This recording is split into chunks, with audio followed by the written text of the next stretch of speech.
Assalamualaikum warahmatullahi wabarakatuh. Selamat datang di channel EDH Story.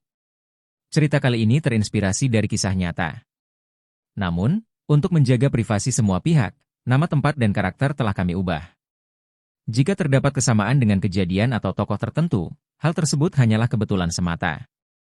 Pastikan Anda menonton cerita ini sampai selesai agar tidak terjadi kesalahpahaman. Sebelum cerita dimulai, saya mohon keikhlasan Anda untuk memberikan like dan subscribe pada channel ini. Semoga Anda selalu diberi kesehatan, kebahagiaan, dan kelancaran rezeki. Mari kita mulai kisahnya. Pagi itu, suasana politik Indonesia memanas. Presiden Prabowo baru saja menggelar acara retreat bagi para kepala daerah di Magelang, sebuah pertemuan penting untuk menyusun arah pemerintahan ke depan. Namun, kejutan terjadi ketika instruksi datang dari Ketua Umum PDIP, Megawati Soekarno Putri, yang meminta seluruh kepala daerah dari partainya untuk tidak menghadiri acara tersebut dan segera kembali ke daerah masing-masing. Keputusan ini sontak menimbulkan tanda tanya besar. Apakah ini hanya strategi politik biasa, atau sebuah bentuk perlawanan terbuka? Instruksi itu datang di tengah panasnya situasi politik setelah penahanan Sekjen PDIP, Hasto Kristianto, oleh Komisi Pemberantasan Korupsi, KPK. Banyak yang melihat ini sebagai kebetulan yang mencurigakan. Seolah ada hubungan erat antara tindakan hukum terhadap kader PDIP dan reaksi partai tersebut dalam menghadapi pemerintahan baru Prabowo. Publik pun terbelah, sebagian mendukung langkah tegas Prabowo, sementara yang lain mulai melihat PDIP sebagai korban dari permainan politik kekuasaan. Bagi kepala daerah PDIP, situasi ini menjadi dilema besar. Di satu sisi, mereka memiliki tanggung jawab terhadap rakyat yang memilih mereka, serta sumpah jabatan yang mengharuskan mereka tunduk kepada negara. Di sisi lain, mereka juga masih terikat dengan partai yang telah membesarkan mereka. Apakah mereka akan mengikuti perintah partai atau setia kepada negara? Ketika instruksi Megawati tersebar, suasana di Magelang berubah tegang. Para kepala daerah yang berasal dari PDIP mulai berbisik-bisik, sebagian bahkan langsung berkemas untuk meninggalkan acara. Beberapa dari mereka terlihat ragu, tapi tekanan dari partai terlalu besar untuk diabaikan. Dalam dunia politik, melawan keputusan partai bisa berarti akhir dari karir mereka. Di Jakarta, Prabowo menerima laporan tentang tindakan kepala daerah PDIP yang mulai meninggalkan acara. Dia hanya tersenyum tipis, namun sorot matanya tajam. Bagi seorang pemimpin yang telah lama berkecimpung di dunia politik dan militer, Prabowo paham bahwa ini bukan sekadar manuver kecil.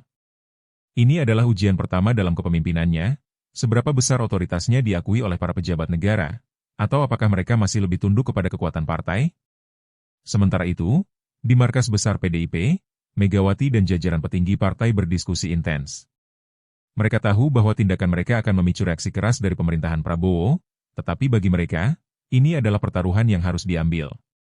PDIP ingin menunjukkan bahwa mereka masih punya kendali atas para kadernya, bahwa mereka belum kalah dalam permainan politik yang kini dimainkan dengan aturan baru. Di Istana Negara, Presiden Prabowo menggelar rapat darurat dengan para menterinya.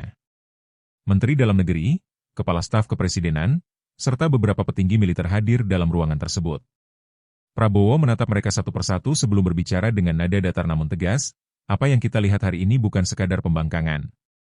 Ini adalah sinyal bahwa ada pihak yang ingin menantang otoritas negara. Menteri Dalam Negeri mengangguk, dari sisi hukum, kepala daerah memang punya independensi, tetapi mereka juga harus loyal kepada pemerintahan pusat. Jika ini dibiarkan, maka kepala daerah dari partai lain bisa melakukan hal yang sama. Negara ini akan kacau jika semua kepala daerah hanya mendengar perintah partainya, bukan pemerintah pusat. Prabowo mengepalkan tangannya di atas meja. Dia tidak akan tinggal diam. Namun, dia juga harus berhati-hati dalam mengambil langkah. Jika dia terlalu keras, dia akan dituduh melakukan tindakan represif. Jika terlalu lembek, ini bisa menjadi presiden buruk bagi pemerintahannya. Kita harus bertindak, tapi dengan cara yang cerdas, katanya akhirnya. Setelah rapat darurat, Prabowo memanggil Menteri Dalam Negeri untuk berdiskusi empat mata. Jika kita biarkan ini terjadi, maka kita kehilangan kendali atas pemerintahan daerah, ujar Prabowo sambil menatap tajam. Apa langkah yang bisa kita ambil dalam koridor hukum? Menteri Dalam Negeri menjelaskan bahwa kepala daerah memang harus loyal kepada negara, bukan hanya partai. Ada regulasi yang memungkinkan pemerintah pusat memberikan sanksi kepada kepala daerah yang tidak menjalankan tugasnya dengan baik. Namun, langkah ini harus diambil dengan hati-hati agar tidak menimbulkan krisis politik yang lebih besar. Prabowo memahami dilema ini. Dia harus bertindak, tapi tidak bisa gegabah. Maka, dia memutuskan untuk memberikan peringatan resmi kepada kepala daerah yang meninggalkan retreat.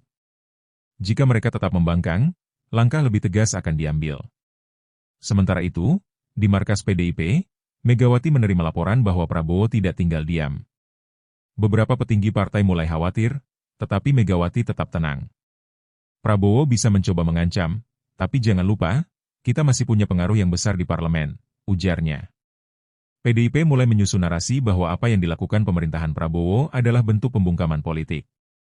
Mereka menggelar konferensi pers, menyatakan bahwa kepala daerah mereka berhak untuk mematuhi instruksi partai karena mereka adalah kader yang dibesarkan oleh partai, bukan sekadar pejabat negara yang bisa diperlakukan seenaknya. Di media sosial, perdebatan semakin memanas. Pendukung PDIP menuduh pemerintahan Prabowo mulai otoriter, sementara pendukung Prabowo melihat ini sebagai bentuk pembangkangan terhadap negara. Drama politik ini baru saja dimulai.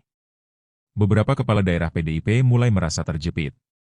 Mereka menerima tekanan dari dua arah, dari partai yang meminta loyalitas penuh, dan dari pemerintah pusat yang mengingatkan mereka akan tanggung jawab kepada negara. Seorang gubernur dari Jawa Tengah diam-diam menghubungi beberapa rekannya. Apa yang harus kita lakukan? Kalau kita melawan partai, kita bisa dikucilkan. Tapi kalau kita melawan pemerintah, kita bisa kehilangan jabatan. Beberapa dari mereka mulai mencari jalan tengah, mencoba mendekati orang-orang di pemerintahan untuk bernegosiasi. Namun, dalam politik, netralitas seringkali bukan pilihan. Mereka tahu, cepat atau lambat, mereka harus memilih pihak. Prabowo akhirnya mengeluarkan pernyataan resmi. Dalam pidatonya, dia menegaskan bahwa kepala daerah adalah bagian dari sistem pemerintahan nasional, bukan bawahan partai. Jika ada kepala daerah yang lebih tunduk pada instruksi partai dibanding kepada negara, maka kita harus bertanya, mereka bekerja untuk siapa? Pidato ini menjadi perbincangan hangat di berbagai media.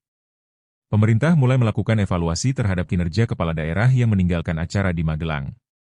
Jika mereka terbukti tidak menjalankan tugas dengan baik, sanksi administratif bisa diberikan. PDIP merespons dengan keras. Mereka menuding Prabowo sedang melakukan kriminalisasi politik dan mencoba melemahkan partai oposisi. Namun, publik mulai melihat situasi ini dengan lebih kritis. Apakah ini benar-benar tentang demokrasi, atau hanya upaya PDIP mempertahankan kekuasaannya? Tidak tinggal diam, PDIP langsung menggelar rapat darurat di kantor pusat mereka. Megawati memimpin pertemuan dengan wajah serius. Prabowo pikir dia bisa menekan kita? Kita harus tunjukkan bahwa kita masih memiliki kekuatan. Partai segera menginstruksikan para anggota DPR mereka untuk menggulirkan interpelasi terhadap kebijakan pemerintah. Mereka berusaha memperlihatkan kepada publik bahwa langkah Prabowo bukan sekadar penegakan hukum, tetapi upaya melemahkan oposisi. Namun, di luar parlemen, situasi semakin panas. Pendukung PDIP menggelar demonstrasi di beberapa kota besar, menyuarakan penolakan terhadap pemerintahan otoriter. Di sisi lain, kubu Prabowo juga menguatkan narasi bahwa ini adalah saatnya membersihkan politik dari kepentingan pribadi partai. Media menjadi medan pertempuran yang tak kalah sengit. Stasiun televisi dan portal berita mulai terbagi menjadi dua kubu. Ada yang mendukung tindakan pemerintah, ada yang justru membela PDIP. Di sosial media, perang narasi semakin ganas. Tagar pro dan kontra bermunculan setiap hari, dengan berbagai analisis dan tuduhan yang saling bertabrakan. Beberapa media menggiring opini bahwa Prabowo sedang menegakkan aturan, sementara yang lain menuduhnya ingin membungkam lawan politik. Dalam situasi ini, publik mulai bingung. Mereka yang awalnya mendukung PDIP mulai mempertanyakan apakah partai ini benar-benar memperjuangkan rakyat atau hanya mempertahankan kekuasaan. Sementara itu, pendukung Prabowo berharap pemerintah tetap teguh menghadapi tekanan ini. Di tengah ketegangan politik, Komisi Pemberantasan Korupsi, KPK, membuat gebrakan mengejutkan. Mereka mengumumkan penyelidikan terhadap beberapa kepala daerah yang diduga terlibat dalam kasus korupsi. Nama-nama yang disebut ternyata berasal dari PDIP, membuat partai semakin defensif. Juru bicara PDIP segera mengeluarkan pernyataan, menuduh KPK telah dipolitisasi dan hanya menargetkan lawan pemerintah. Namun, KPK menegaskan bahwa mereka bekerja secara independen. Kasus ini menarik perhatian publik, terutama karena beberapa kepala daerah yang disebut dalam skandal adalah orang-orang yang sebelumnya ikut dalam aksi walkout di Magelang. Apakah ini kebetulan, atau memang ada kaitannya? Di dalam PDIP sendiri, mulai muncul perpecahan. Beberapa kader muda merasa bahwa partai terlalu keras dalam menghadapi pemerintah. Mereka khawatir bahwa sikap konfrontatif ini justru akan merugikan partai dalam jangka panjang. Seorang anggota DPR muda dari PDIP secara anonim berbicara kepada media. Kami harus introspeksi. Jika terus-menerus melawan tanpa solusi konkret, rakyat bisa kehilangan kepercayaan kepada partai ini.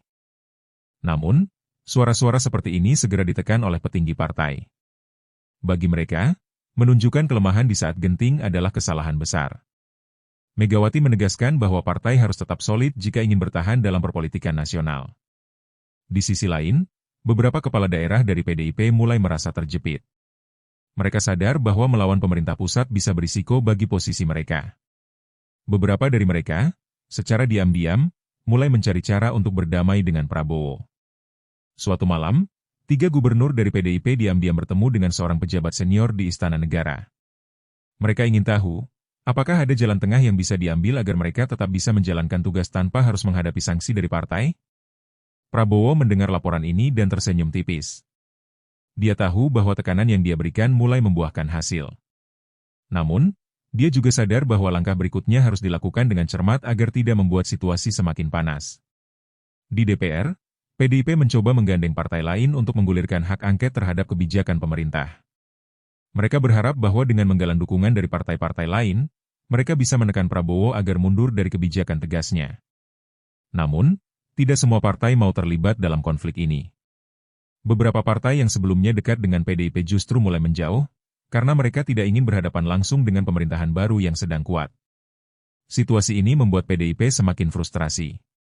Mereka merasa bahwa ada partai-partai yang mulai bermain aman dan meninggalkan mereka sendirian dalam pertempuran ini. Di tengah ketegangan politik, suara rakyat mulai menguat. Mereka muak dengan drama politik yang terus berulang. Sejumlah kelompok masyarakat mulai turun ke jalan, menuntut agar para politisi berhenti bertengkar dan lebih fokus bekerja untuk rakyat. Salah satu aktivis muda berpidato dalam sebuah demonstrasi di Jakarta. Kami tidak peduli siapa yang menang dalam perebutan kekuasaan ini. Kami hanya ingin kepala daerah bekerja untuk rakyat, bukan untuk partai. Demonstrasi ini menarik perhatian media. Para politisi mulai sadar bahwa jika mereka terus bertarung tanpa solusi nyata, mereka bisa kehilangan dukungan publik. Ini menjadi peringatan bagi PDIP maupun pemerintah Prabowo. Di lingkaran dalam istana, terjadi perdebatan sengit. Beberapa penasihat Prabowo mendorongnya untuk mengambil langkah lebih tegas terhadap PDIP, bahkan jika perlu melakukan reshuffle besar-besaran di birokrasi untuk membersihkan pengaruh partai. Namun, ada juga yang mengingatkan bahwa konfrontasi yang terlalu tajam bisa berujung pada ketidakstabilan politik. Salah satu menteri senior berkata, "Pak, kita harus bijak. Jika kita terlalu keras, kita bisa kehilangan kepercayaan publik. Tetapi jika kita terlalu lunak, mereka akan terus menekan kita." Prabowo mendengarkan dengan seksama. Dia tahu bahwa keputusan yang dia ambil dalam beberapa hari ke depan akan menentukan arah politik Indonesia ke depan. Di markas PDIP, Megawati dan para petinggi partai mulai menyadari bahwa mereka sedang menghadapi salah satu tantangan terbesar dalam sejarah politik mereka. Skandal korupsi yang menjerat beberapa kader, ditambah dengan tekanan dari pemerintah, membuat posisi mereka semakin sulit. Beberapa kader senior mengusulkan agar partai bersikap lebih fleksibel dan mencoba berdamai dengan Prabowo. Namun, ada juga yang bersikeras bahwa PDIP harus tetap menjadi oposisi yang kuat dan tidak tunduk pada tekanan pemerintah. Megawati merenung sejenak. Kita tidak boleh gegabah, katanya akhirnya. Jika kita mengambil langkah yang salah, kita bisa kehilangan segalanya. Namun, dia juga tahu bahwa perlawanan ini tidak bisa berlangsung selamanya tanpa konsekuensi. Di sisi lain, Prabowo tahu bahwa dia harus mengambil langkah strategis. Dia tidak bisa membiarkan PDIP terus menantangnya secara terbuka tanpa menunjukkan kekuatan pemerintah. Pada sebuah rapat kabinet, Prabowo menginstruksikan agar semua kepala daerah yang tidak mengikuti kebijakan pemerintah segera dipanggil dan diberikan peringatan keras. Jika masih membangkang, maka langkah hukum akan diambil sesuai dengan aturan yang berlaku. Langkah ini sontak mengejutkan publik. Beberapa kepala daerah mulai ketakutan, sementara yang lain masih mencoba bertahan dengan dukungan PDIP. Namun, jelas bahwa Prabowo tidak akan membiarkan dirinya dipermainkan. Di balik layar, negosiasi mulai terjadi. Beberapa kepala daerah dari PDIP yang merasa terjepit mulai diam-diam menemui utusan dari pemerintah. Mereka ingin mencari jalan tengah agar tetap bisa bekerja tanpa kehilangan dukungan dari partai mereka. Sementara itu, beberapa tokoh politik senior dari berbagai partai mencoba menjadi penengah dalam konflik ini. Mereka menyadari bahwa jika ketegangan ini dibiarkan berlarut-larut, stabilitas politik nasional bisa terganggu. Dalam sebuah pertemuan tertutup, seorang tokoh politik berbisik kepada seorang pejabat istana, Prabowo harus hati-hati. Jika dia terlalu keras, dia bisa menciptakan musuh yang lebih banyak. Tapi jika dia terlalu lembut, dia bisa kehilangan kendali. Di dalam PDIP, perpecahan semakin terlihat.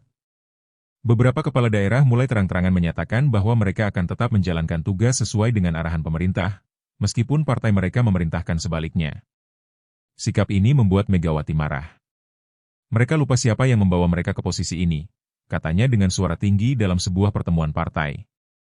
Namun, dia juga sadar bahwa partai tidak bisa lagi memaksakan loyalitas seperti dulu. Beberapa pengamat politik mulai berspekulasi bahwa PDIP sedang menghadapi krisis internal yang bisa berdampak pada kekuatan mereka di pemilu berikutnya. Apakah ini awal dari kemunduran mereka? Setelah berminggu-minggu ketegangan, situasi akhirnya mulai mereda. Beberapa kepala daerah dari PDIP yang awalnya membangkang akhirnya mulai kembali bekerja sesuai dengan arahan pemerintah. Prabowo menunjukkan bahwa dia bukan presiden yang bisa ditekan oleh partai politik. Dengan langkah tegas dan strategi yang hati-hati, dia berhasil menegaskan otoritasnya tanpa menciptakan konflik yang lebih besar. Namun, pertempuran ini belum berakhir sepenuhnya. PDIP mungkin mundur untuk sementara, tetapi mereka masih memiliki pengaruh besar dalam politik nasional. Pertanyaannya kini adalah, apakah ini hanya awal dari perlawanan yang lebih besar di masa depan?